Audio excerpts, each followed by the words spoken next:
All right. Students and staff members are bound by laws of the school in much the same way that you all are bound by the laws of Texas and the U.S. The Circle Schools Law Book currently includes more than 200 laws. And I want to give you some idea of what those laws are. Every one of those laws has been adopted by a majority vote of staff and students in school meeting, and every one of them is subject to amendment or repeal in any week. And in a typical week, we are considering anywhere from 2 to 6 either repeals or amendments or new laws. This is something that I thought long ago we would come to a plateau, that we would have adopted all the laws we need for a perfect community. And it has never happened. It doesn't even slow down. Something new happens every week, either within the school or the world changes around us. And so it remains a vibrant democracy. Here's some examples of our laws. Many of them, some of them are common sense. So 2056.06, yelling, screaming, and shouting are prohibited indoors. Stealing is prohibited. Each school meeting member has a daily chore to do and is responsible for doing a good job on that chore. It's a commonly violated rule. This one's also probably common sense. If you break something, you're responsible for repairing or replacing it, or paying the money to have it repaired or replaced.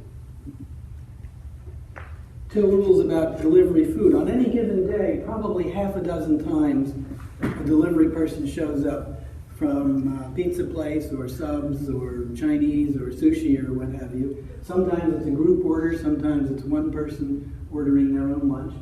But the rule says that any person who orders food to be delivered has to be at the front door when the food arrives. Not even 10 seconds later. They have to be there when it arrives. Because if they're not there, then whoever is working at the front desk, the reception desk, must put down what they're doing and go figure out whose food this is. So it's a rule that's taken pretty seriously. If you break that rule, you're likely not to be able to order delivery food for a while. And the second one here, 2853.05, requires you to pay a tip of at least 15% or $2.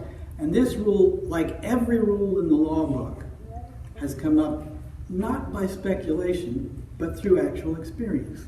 So there was a time, I'm going to guess it was probably 15 years ago, when a very popular local pizza place refused to deliver to the school anymore because their drivers weren't getting tipped. So somebody who was bummed by that went to school meeting and proposed this rule, which was adopted instantly, and to this day, as with many rules, it has remained on the books and is observed. Someone recently commented that it may be out of date, that 15% should probably be 20% these days. This is one of my favorite rules.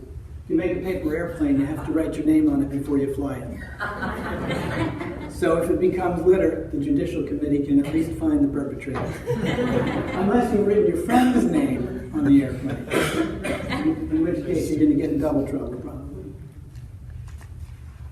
And this one is our most commonly violated rule, the mess rule. You have to clean up your own messes. So what happens if you leave a mess? Well, someone maybe will remind you to clean up your mess. Maybe someone will help you to clean up your mess. But if you are a frequent mess maker and you don't clean them up, then somebody's going to write you up and you'll be summoned to appear before the Judicial Committee. Every democratic school has something that resembles the Judicial Committee. I think you all have a Judicial Committee that operates in many ways similar to ours. The school's judicial system is founded on cherished American principles of individual rights, due process, and rule of law. In hundreds of cases per year, students and staff methodically investigate allegations, gather evidence, take testimony, make findings of fact, issue indictments, arraign defendants, negotiate pleas, impose sentences, and conduct formal trials when defendants plead not guilty. The school meeting hears appeals. And here is our JC at the Circle School in operation. The 5 people on this near side of the table are JC members. Saul is chairing the meeting. He's got the law book in front of him and the complaints that have been filed. Keller at the end of the table is what we call our scribe. And it looks like there are 3 prospective defendants or witnesses testifying. In the background on the left is a runner, someone who has been appointed to be at the service of the JC to go summon witnesses. Probably very similar to what happens at Clearview Sudbury School.